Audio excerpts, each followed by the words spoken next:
अफवाहें नफरत करने वाले शुरू करते हैं, मूर्ख प्रचार करते हैं और मंद बुद्धि वाले लोगों द्वारा स्वीकारी जाती हैं।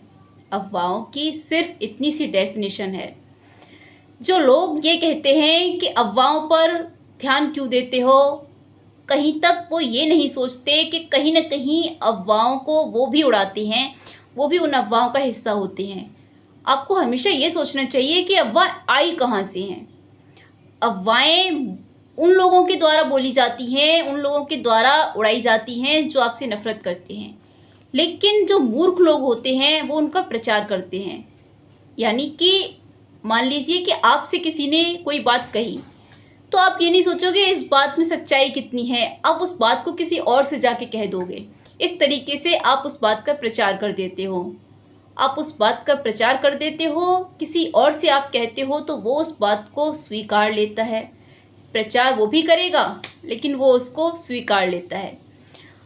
इस तरीके से अफवाहें उड़ती जाती हैं और चारों तरफ फैल जाती हैं। इतनी जल्दी तो सच भी नहीं फैलता जितनी जल्दी अफवाहें फैलती हैं, क्योंकि अफवाहों में सिर्फ एक इंसान का हाथ नहीं होता। नफरत करने वाला, मूर्ख और मंदबुद्धि सबका उसमें हाथ होता है और सब उसमें बहुत ही इंटरेस्ट के साथ अपना काम करते हैं।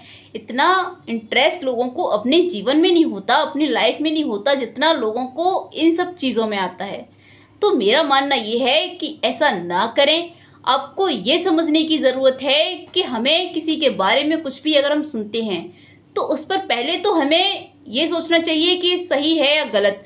आपके पास दिमाग है, भगवान ने आपको अच्छा खासा दिमाग दिया है, तो उसका इस्तेमाल कीजिए और सत्य की खोज करिए। हमेशा आप सत्य की खोज में रहिए, कभी भी किसी भी बात को आगे प्रचार मत करिए।